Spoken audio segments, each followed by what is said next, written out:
Convicción Radio, siempre por la verdad.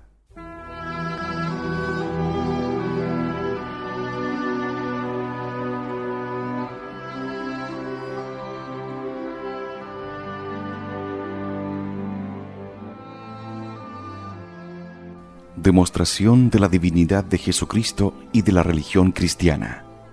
Separada de la obra La religión demostrada, del padre Hilaire.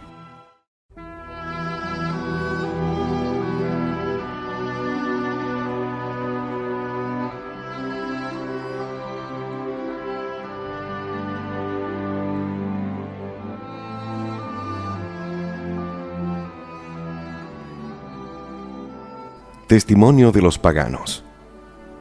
Al testimonio de los cristianos podemos añadir el de los filósofos paganos, enemigos encarnizados de la Iglesia. Celso, que escribió entre los años 115 y 140, reconoce en los evangelios los escritos de los discípulos de Jesús. Porfirio en el siglo III y Juliano el Apóstata en el IV llaman a los evangelistas por sus nombres. Si ellos hubieran podido negar el verdadero origen de nuestros evangelios, no hubieran dejado de hacerlo, porque este era, evidentemente, el medio más rápido y eficaz para combatir a la Iglesia de Cristo. Imposibilidad de todo fraude. Ningún impostor hubiera podido componer los evangelios ni durante la vida de los apóstoles, ni después de su muerte. Era imposible viviendo los apóstoles, porque estos, sumamente atentos a conservar la fe, jamás hubieran permitido que se abusara de su nombre para engañar a los fieles.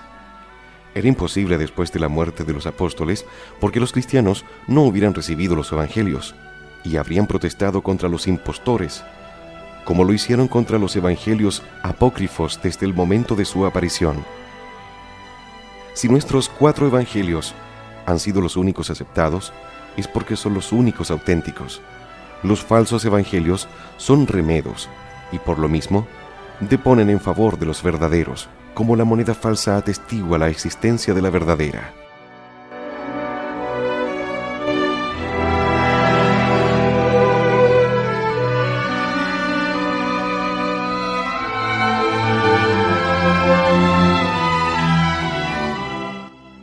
Integridad de los evangelios. Los evangelios han llegado intactos hasta nosotros. En efecto, no han sido alterados, y el texto actual está completamente conforme con los antiguos manuscritos. Fue siempre imposible cualquier alteración. Nuestros evangelios no han sido alterados. Los sabios modernos, protestantes y católicos han comparado los manuscritos más antiguos, las diversas traducciones en todas las lenguas. Han estudiado hasta los viejos pergaminos de los monasterios griegos del Sinaí y del monte Athos. Y en todos estos manuscritos no han hallado ninguna divergencia que merezca ser notada. El texto que hoy poseemos es el mismo que se haya citado por los santos padres. Está conforme con los 500 manuscritos antiguos cuya existencia han comprobado los sabios. Está también de acuerdo con las antiguas versiones o traducciones hechas en diversas épocas. Por consiguiente, la integridad de los evangelios queda rigurosamente demostrada. Es indudable que existen numerosas variantes entre los diversos manuscritos y no podría ser de otra manera. Jamás libro alguno ha sido tan copiado y traducido en todos los tiempos y lugares. Pero estas variantes son debidas únicamente a errores de copistas o de traductores. Dejan intactas las portes esenciales de cada frase y no altera ningún hecho importante, ningún punto de dogma o de moral. Era imposible toda alteración sustancial. Estos libros, reverenciados como divinos, leídos todos los domingos en los oficios, eran conservados con cuidado religioso por todos los cristianos. Sería imposible hoy falsificarlos, porque son conocidos a la vez por los católicos, los herejes y los incrédulos. Los unos, a falta de los otros, protestarían contra cualquier alteración. Ahora bien, este estado de cosas fue siempre el mismo. Luego, lo que es imposible hoy, lo fue en tiempos pasados.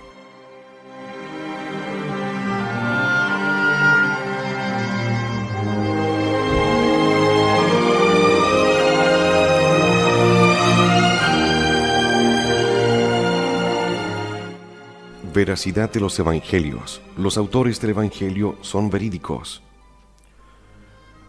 No podían engañarse acerca de los hechos que narran. Tales hechos eran recientes, sensibles e importantes. No querían engañarnos. Eran hombres sencillos, honestos, francos, y publicaban su narración con peligro de su vida. No podían tampoco engañar, aún habiéndolo querido, porque vivían todavía numerosos testigos presenciales de los hechos del Evangelio, y no hubieran dejado de descubrir la impostura.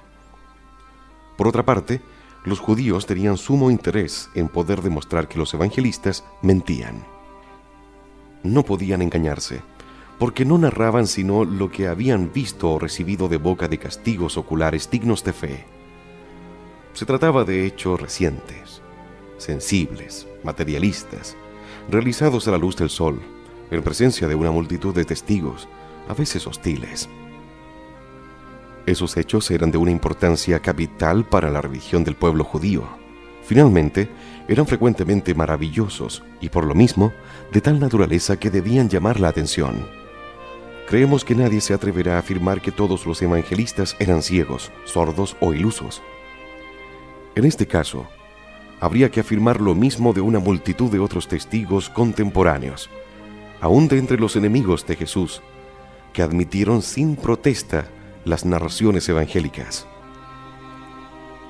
Su narración tiene su sello de verdad, de sencillez, de candor tal que jamás se encuentra nada semejante en el libro de un impostor. Puntualizan los hechos, señalan los lugares donde se realizaron, citan los testigos vivos todavía y confiesan humildemente sus propios defectos. No querían engañar. Nadie engaña sino cuando prevé. Como resultado de ese engaño, alguna utilidad como gloria, fortuna, bienestar. ¿Y qué interés podían tener en engañarnos?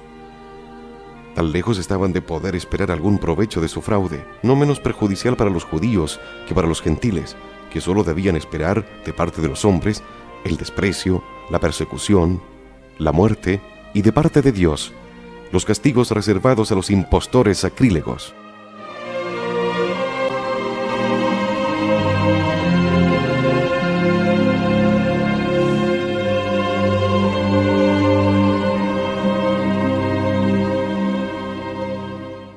Mentir, pues, en tales condiciones, era una locura. Pascal tiene razón cuando dice: yo creo fácilmente las historias cuyos testigos se dejan fácilmente degollar en comprobación de su testimonio. Finalmente, no hubieran podido engañar. Los hechos que narran habíanse realizado en presencia de millares de testigos que todavía vivían. Los enemigos del cristianismo no hubieran dejado de descubrir la impostura.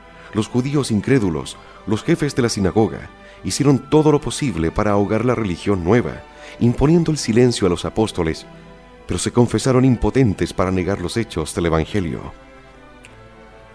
No hubieran podido engañar porque los apóstoles eran radicalmente incapaces de inventar por sí mismos, siendo gente sencilla y humilde, una doctrina tan sublime, superior a todas las doctrinas filosóficas. No hubieran podido crear un tipo de virtud tal como Jesucristo, ni concebir un Mesías que no se parece en nada al que esperaban los judíos. El retrato que hacen de Jesús no tiene analogía con los héroes del mundo. Ningún ser humano podía darles la idea de un modelo tan sublime de perfección.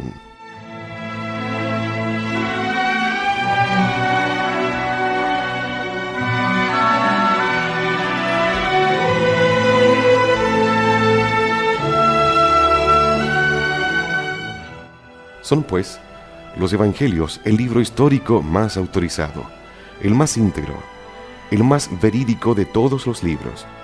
Estamos por consiguiente tan ciertos de los milagros de Jesucristo como de sus enseñanzas. Los testigos que los narran los han visto. Estos testigos no se engañan. Sus narraciones han llegado hasta nosotros en toda su integridad.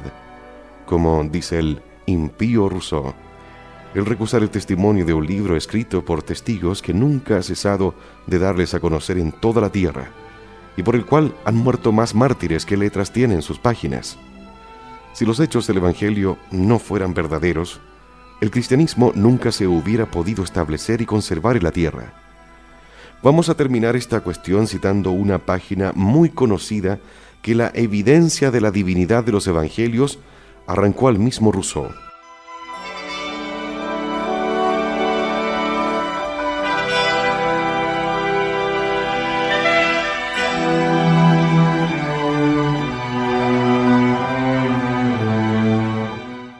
Confieso que la majestad de las Escrituras me asombra. La santidad del Evangelio habla a mi corazón. Mirad los libros de los filósofos con toda su pompa. Qué pequeños son comparados con aquel. ¿Es posible que un libro tan sublime y tan sencillo a la vez sea obra de los hombres? ¿Es posible que aquel cuya historia narra no sea más que un hombre también? ¿Diremos que la historia del Evangelio ha sido inventada a capricho? No es así como se inventa, y los hechos de Sócrates, de los cuales nadie duda, están menos atestiguados que los de Jesucristo. En el fondo, es esquivar la dificultad, sin destruirla. Sería más inconcebible que varios hombres, de común acuerdo, hubieran forjado este libro que no el que uno solo haya proporcionado el tema. Nunca autores judíos hubieran hallado ni este tono ni esta moral. El Evangelio tiene caracteres de verdad tan grandes, tan sorprendentes, tan perfectamente inimitables, que el inventor sería más grande que el héroe mismo.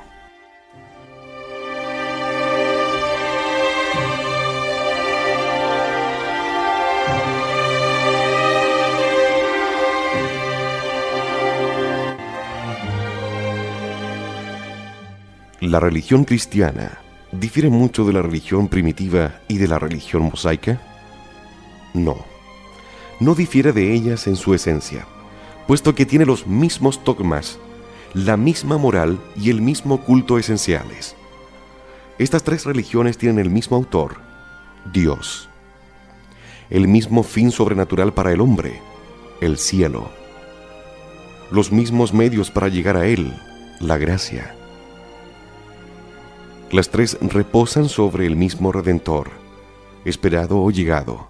Jesucristo es siempre el fundamento de la verdadera religión. La salvación nunca ha sido posible sino por Él y por sus méritos. Sin embargo, la religión cristiana es más desarrollada, más perfecta y más rica en gracias.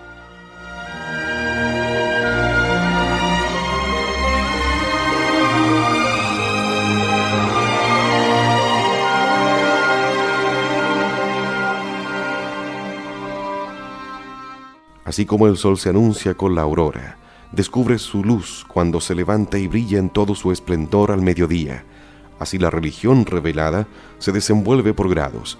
Empieza la religión primitiva, se desarrolla la religión mosaica y brilla en todo su esplendor en la religión cristiana. Después de la revelación cristiana, no queda ya más que la revelación del cielo, la visión beatífica. La revelación hecha por Jesucristo es antigua y moderna a la vez. Antigua porque reproduce todas las revelaciones anteriores. Moderna porque las esclarece y completa. Yo no he venido, dice él, a abrogar la ley o los profetas. No he venido a abrogar, sino a dar cumplimiento.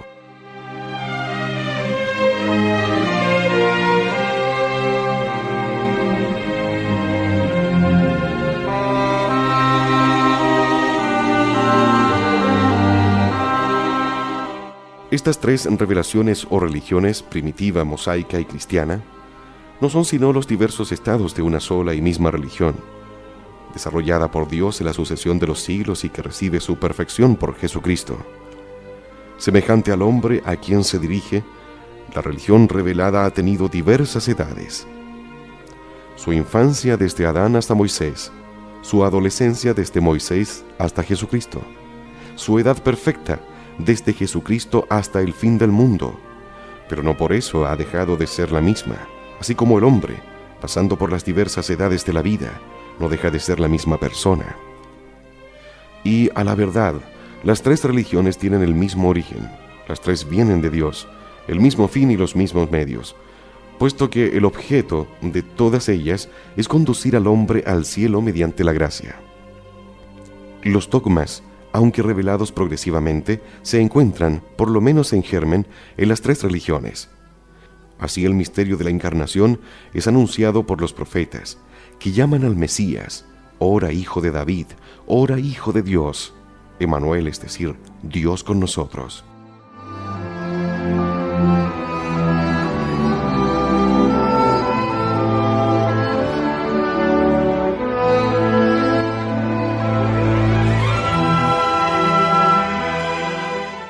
Un mismo decálogo perceptúa siempre las mismas virtudes. Para con Dios, la fe, la esperanza, la caridad, la adoración. Para con el prójimo, la justicia, la caridad, la verdad.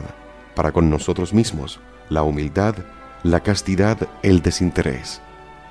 Uno mismo es el culto, por lo menos en sus actos esenciales, la oración, el sacrificio, la santificación de un día por semana. Las tres religiones reposan sobre el Redentor. El punto culminante de la historia de la religión, como el de la historia del mundo, es la venida del Mesías. Colocado entre el pueblo judío, que le llamaba con todos sus deseos, y el pueblo cristiano, que le ha saludado por su Dios, Jesucristo une los dos testamentos o las dos alianzas de Dios con los hombres. Todo lo que ha precedido dice relación a Él como a Salvador esperado. Todo lo que le ha seguido se una a Él como a Salvador llegado. Jesucristo es el centro a donde convergen todas las cosas. Él es el objeto de la fe de todos los siglos. Desde el nacimiento del mundo, el fiel ha debido creer en Jesucristo prometido, como el cristiano debe creer en Jesucristo venido. Él era ayer, Él es hoy, Él será en los siglos de los siglos. La religión cristiana ha empezado, pues, con el primer hombre y no terminará sino con el mundo. Nosotros creemos hoy, y se creerán en todos los siglos, las mismas verdades fundamentales.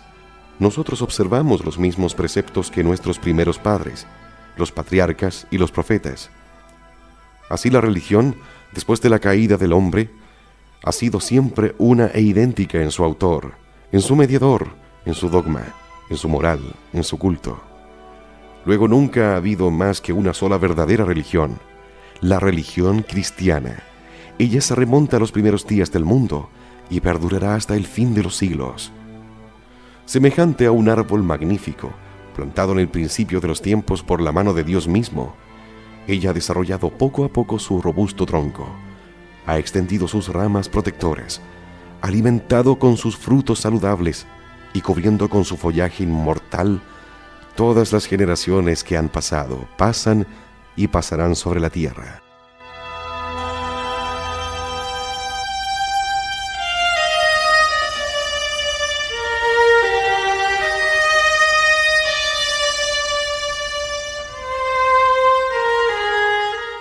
¿En qué consiste la perfección de la religión cristiana? Jesucristo explicó mejor las verdades ya conocidas, reveló nuevos misterios, interpretó con mayor claridad las leyes morales, estableció los sacramentos, fuente eficaz de la gracia, abolió las ceremonias figurativas del culto mosaico, reemplazó los sacrificios antiguos, de poco valor, por el santo sacrificio de la misa, de un valor infinito.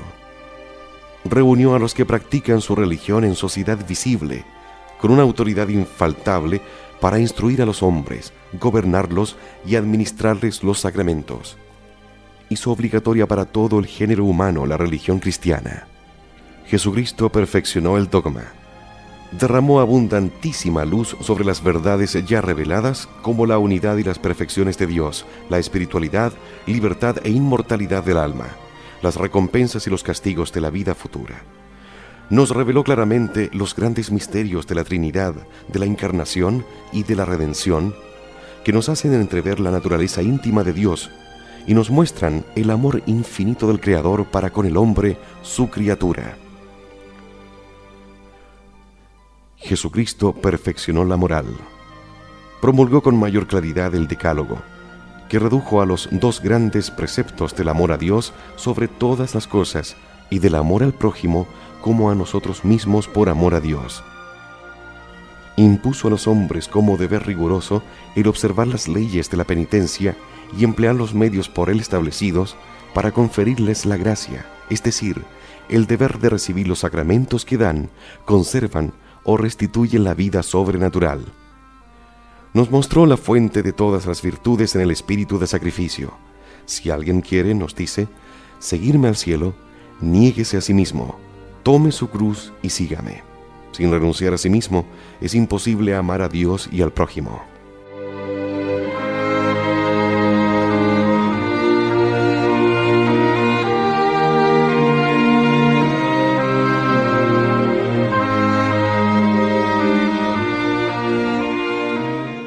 Jesucristo perfeccionó el culto.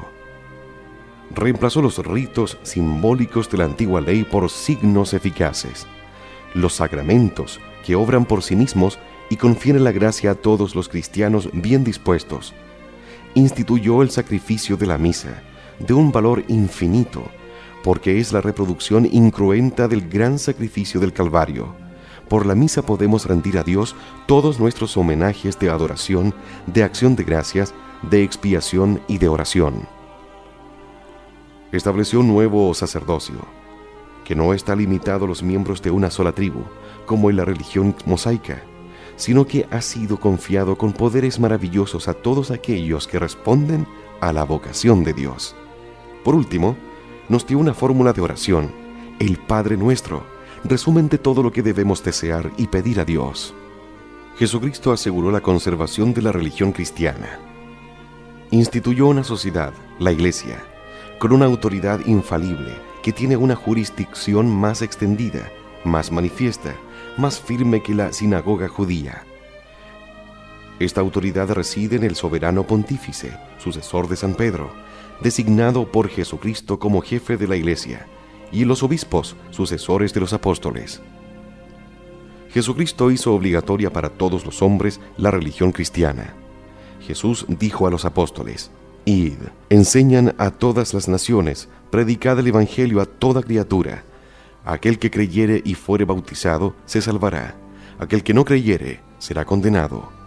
He aquí que yo estoy con vosotros hasta la consumación de los siglos». Está, pues, destinada la religión cristiana a todas las naciones y a todos los individuos, y todos están obligados a aceptarla.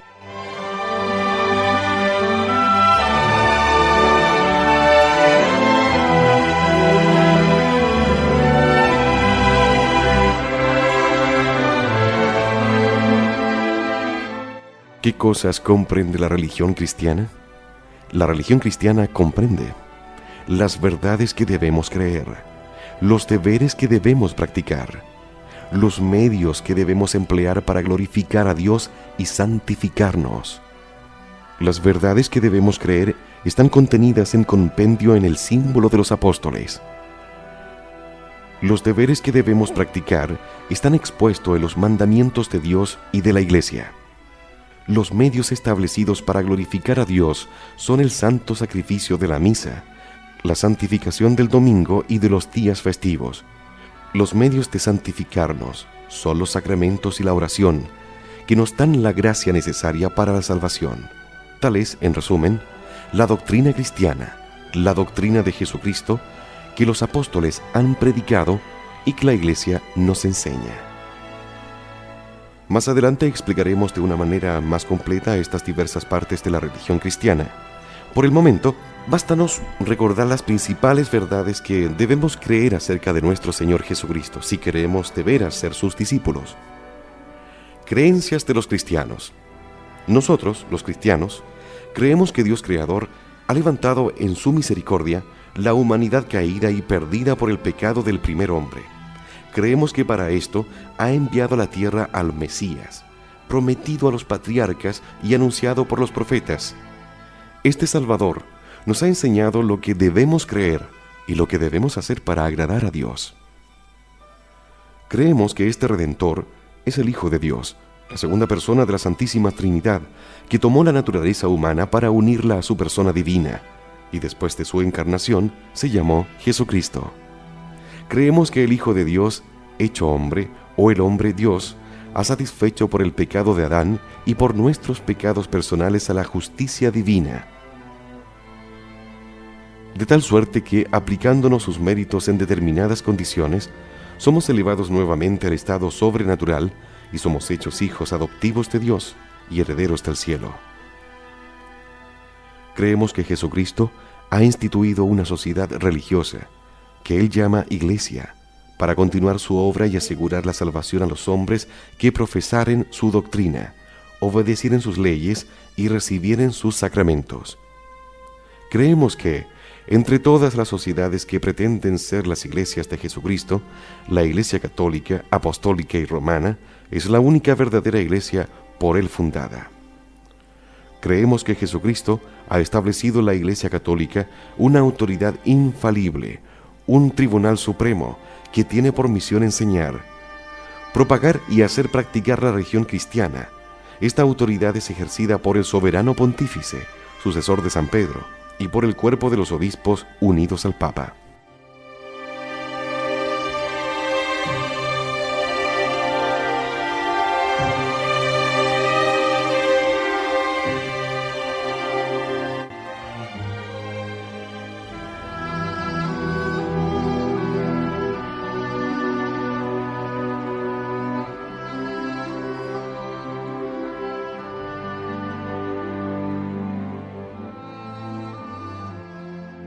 Demostración de la divinidad de Jesucristo y de la religión cristiana.